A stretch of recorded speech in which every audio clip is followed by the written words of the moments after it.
साल 1819 की बात है। जॉन स्मिथ नाम का एक ब्रिटिश आर्मी अफसर एक रोज शिकार के लिए निकला। महाराष्ट्र के औरंगाबाद से कुछ 100 किलोमीटर दूर सह्याद्री की पहाड़ियों पर मौजूद जंगल में उसे एक नदी दिखाई दी, जिसे स्थानीय लोग बाघोरा बुलाते थे। इस नदी के किनारे घूमते हुए स्मिथ शिकार की तलाश कर रहा था, जब नदी से ऊपर पहाड़ियों पर उसे एक गुफा का मुहाना दिखाई दिया। गुफा में बाघ हो सकता है, ये सोचकर स्मिथ गुफा के अंदर गया। रोशनी जलाकर जब उसने गुफा के अंदर देखा तो नज़ारा देखकर हैरान रह गया। ये अजंता की गुफाएं थीं। अन्य मंदिरों की तरह भीतर से कोरा है, बाहर से मूर्ति की तरह समूचे पर्वत को तराशकर इसे द्रविड़ शैली के मंदिर का रूप दिया गया है। अपनी समग्रता में 276 फीट लंबा, 154 फीट चौड़ा ये मंदिर केवल एक चट्टान को काटकर बनाया गया है। इसका निर्माण ऊपर से नीचे की ओर किया गया है। इसके निर्माण के लिए पहले खंड अलग किया गया और फिर इस पर्वत खंड को भीतर बाहर से काट कर 90 फुट ऊंचा मंदिर गढ़ा गया है। मंदिर के भीतर और बाहर चारों ओर मूर्ति अलंकरणों से भरा हुआ है। इस मंदिर के आंगन के 3 ओर कोठरियों की पात थी, जो एक सेतु द्वारा मंदिर के ऊपरी खंड से संयुक्त थी। अब ये सेतु गिर गया है। सामने खुले मंडप में नंदी है और उसके दोनों ओर विशालकाय हाथी तथा स्तंभ बने हैं।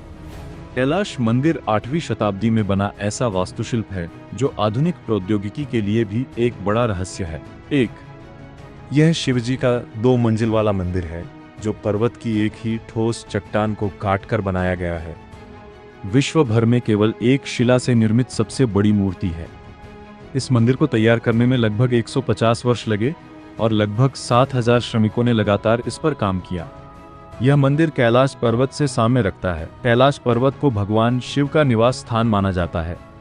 निर्माण की अनोखी विधि सामान्यतः किसी मंदिर या भवन को बनाते समय पत्थरों के टुकड़ों को एक के ऊपर एक जमाते हुए बनाया जाता है, लेकिन कैलाश मंदिर बनाने में एकदम अनोखा ही तरीका अपनाया गया। ये मंदिर एक पहाड़ के शीर्ष को ऊपर से नीचे काटते हुए बनाया गया है। जिस प्रकार कोई मूर्तिकार एक पत्थर से मूर्ति तराशता है, वैसे ही एक पहाड़ को तराशते हुए यह मंदिर बनाया गया। एलोरा की गुफाओं में केवल एक गुफा 12 मंजिली है, जिसे कैलाश मंदिर कहा जाता है।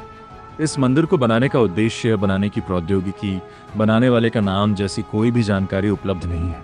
मंदिर की दीवारों पर उत्कीर्ण लेख बहुत पुराना हो चुका है एवं लिखी गई भाषा को कोई पढ़ नहीं पाया है।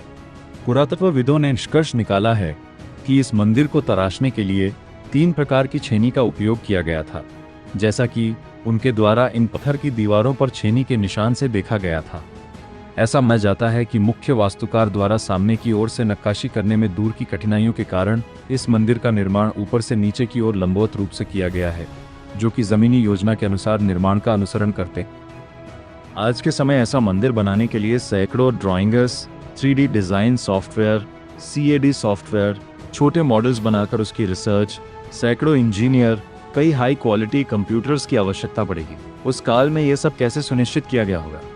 सबसे बड़ी बात तो यह है कि आज इन सब आधुनिक टेक्नोलॉजी का प्रयोग करके भी शायद ऐसा दूसरा मंदिर बनाना असंभव ही है।